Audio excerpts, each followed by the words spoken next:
Bismillahirrahmanirrahim. Assalamualaikum warahmatullahi wabarakatuh. Perkenalkan, nama saya Ahmad Firmansyah Gunawan dari Universitas Islam Tazkiyah Bogor, jurusan Manajemen Bisnis Syariah angkatan 22. Insya Allah pada hari ini saya akan mempresentasikan materi tentang organization culture dan work ethics. Baik, kita mulai pada slide pertama nih. Ada 3 gambar yang berbeda. Nah, bedanya ini apa ya?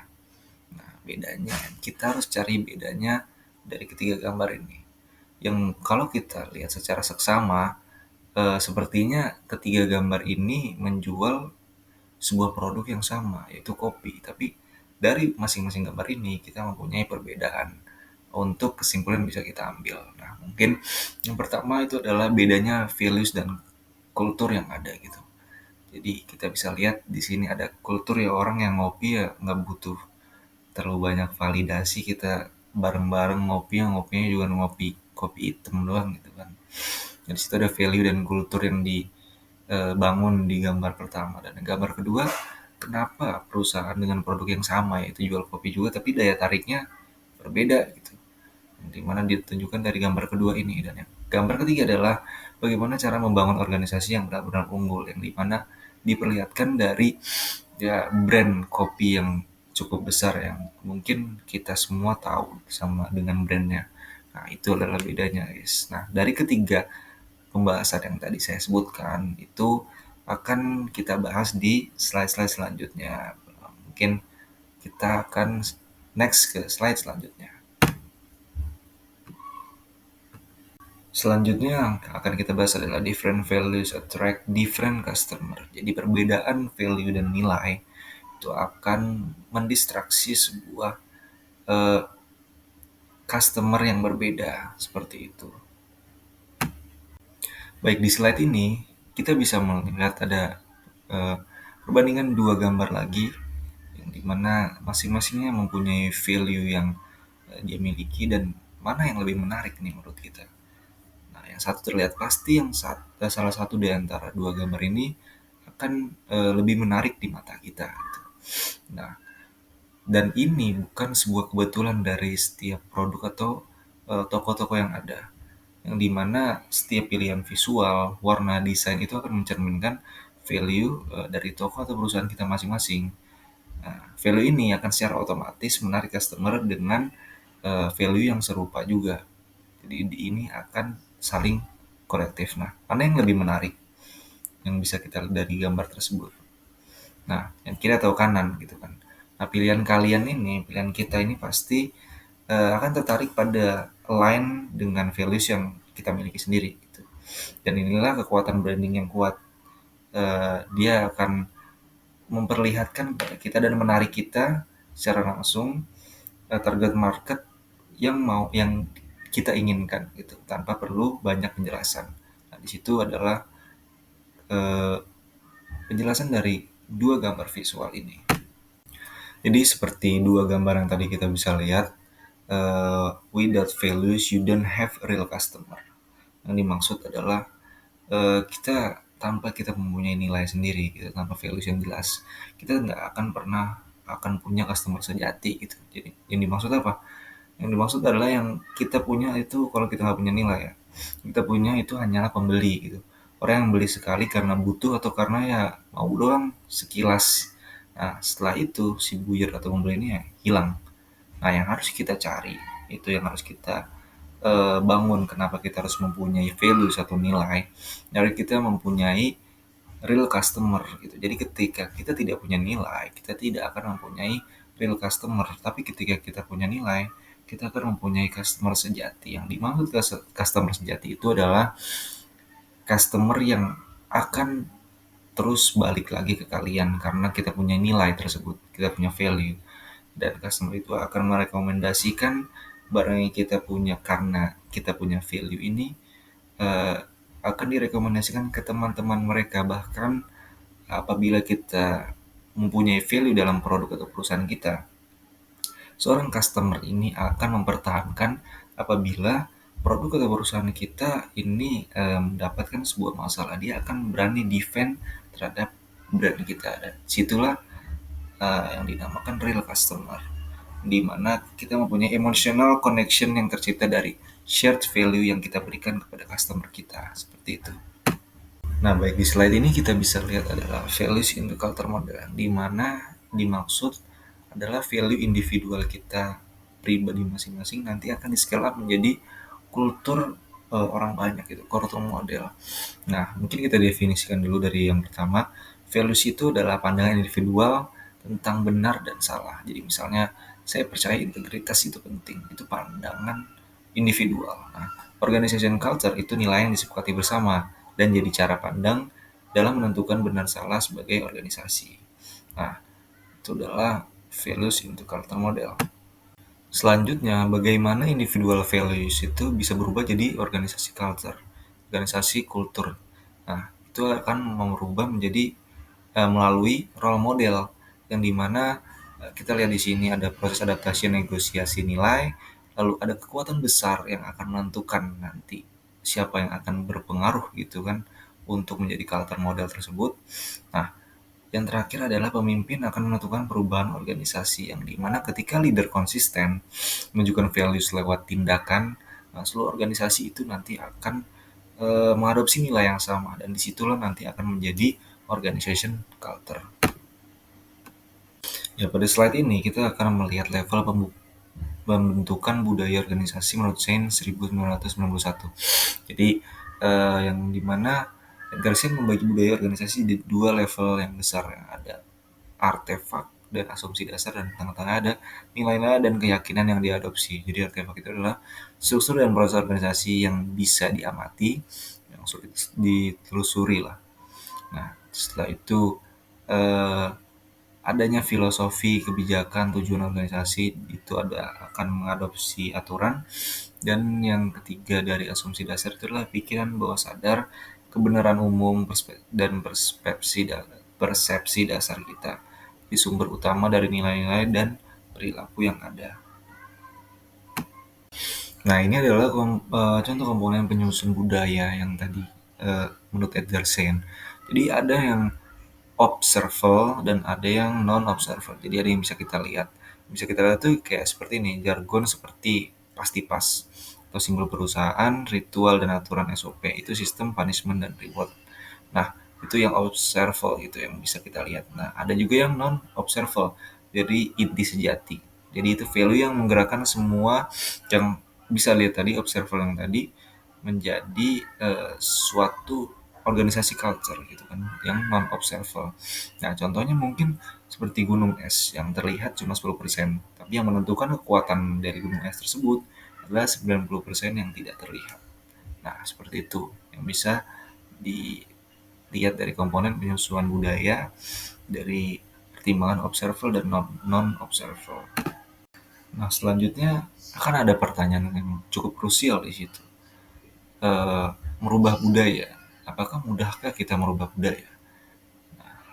Gampang nggak sih kita mengubah budaya organisasi? Itu kan pertanyaan yang akan muncul ketika kita sudah mempelajari hal tadi. Nah, realitasnya itu adalah sangat sulit, guys. Mengapa? Karena budaya itu like an iceberg yang sudah membeku bertahun-tahun. Jadi bagian yang terlihat mungkin bisa diubah dengan cepat. Tapi bagian inti butuh waktu, konsistensi, dan komitmen total leadership yang akan mengubah menjadi culture change rata-rata ya butuh 3 sampai 5 tahun untuk benar-benar tertanam. Melalui cara-cara tadi mungkin bisa kita mengupayakan untuk merubah budaya dan seperti digambar di sini. Baik, di slide selanjutnya kita bisa melihat ada top 3 reason why business fail. Jadi kenapa alasan top 3 nih guys, bisnis tuh bisa gagal gitu. Nah, yang pertama itu adalah manajemen health atau strategi that were no longer working. Jadi manajemen berpegang pada strategi yang sudah lagi tidak berhasil gitu guys. Itu yang pertama. Yang kedua, dari manajemen did not adapt to change occurring around them and lost touch with the market and customer. Jadi manajemennya tidak beradaptasi dengan perubahan yang terjadi di sekitar mereka dan kehilangan kontak dengan pasar dan pelanggannya. Dan yang ketiga adalah the management had no vision. Jadi manajemennya nggak punya visi atau ya inovasi ke depannya lah guys. Jadi ini top 3 reason why business fail. Oke baik guys, sekarang kita masuk ke bagian actionable. Jadi kita akan membangun founders mentality di dalam diri kita masing-masing. Nah, sebagai landasan utama nanti untuk bisnis acumen. Nah, ada 3 trait yang harus dikuasai. Nah, 3 trait yang menarik ini yang pertama itu adalah insurgency, ada frontline obsession, dan owner's mindset. Nah, dari ketiga trait tersebut, perusahaan yang memiliki 3 trait ini tumbuh 3,9 hingga 5 sampai 5,8 kali lebih cepat dibanding bottom perform. Jadi dibanding yang lain gitu.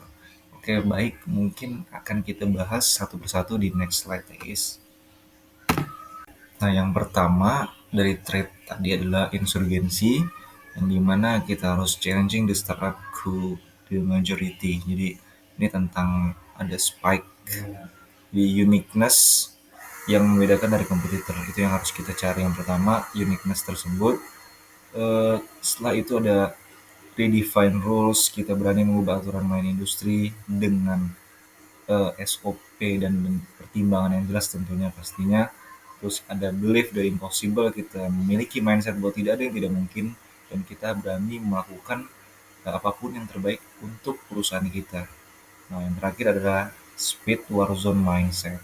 Jadi kita bergerak cepat dan adaptif untuk melakukan hal-hal yang memang menguntungkan untuk perusahaan kita nantinya.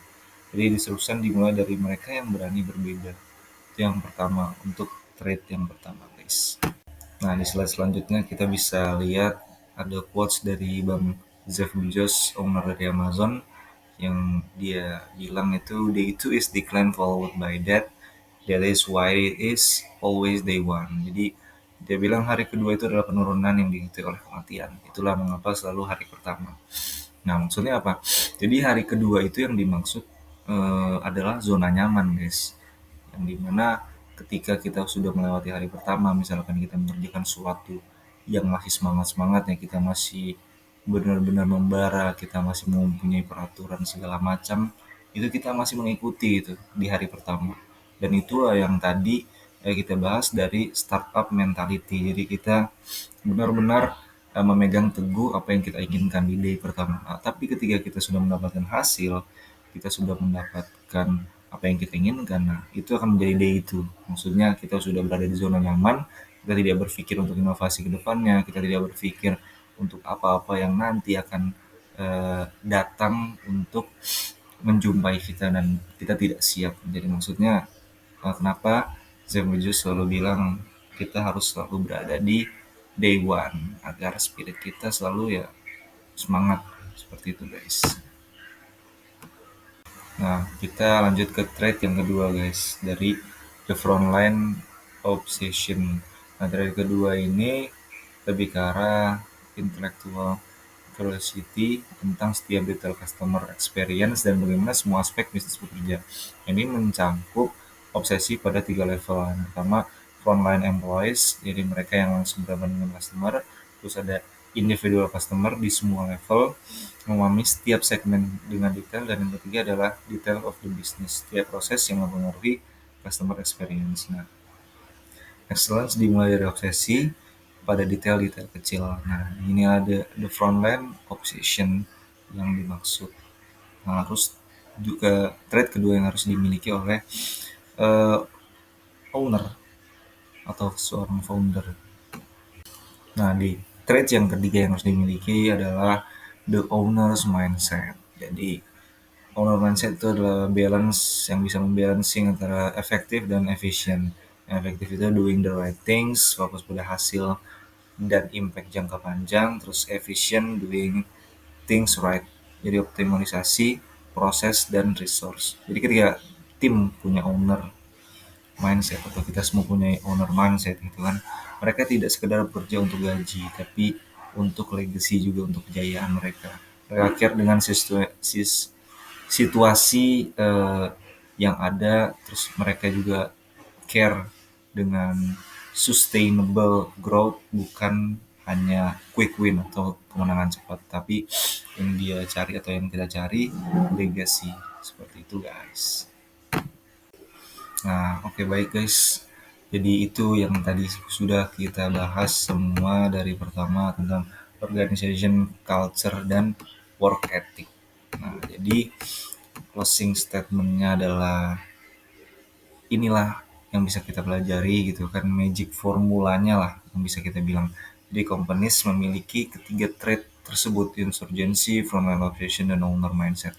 Tumbuh dengan faktor 3,9 hingga 5,8 kali dibandingkan bottom performance. Jadi kita bisa mempelajari dari tadi organization culture seperti apa, dan apa aja yang bisa kita ambil untuk membangun organization culture tersebut, dan kita memiliki value yang akan menarik customer segment yang kita inginkan. Nah, lalu kita tambahkan dari ketiga trait tadi, the magic formula ini. Nah, jadi culture bukan cost center tapi profit multiplier yang paling powerful. Jadi pertanyaan terakhir untuk kalian, dari ketiga trait ini mana nih yang akan kalian develop pertama kali di organisasi kalian? Nah, mungkin hanya itu yang bisa saya sampaikan. Semoga presentasi yang saya sampaikan bisa memberikan pelajaran untuk kita semua ke depannya. Amin ya rabbal alamin. Akhirul kalam. Assalamualaikum warahmatullahi wabarakatuh. Terima kasih.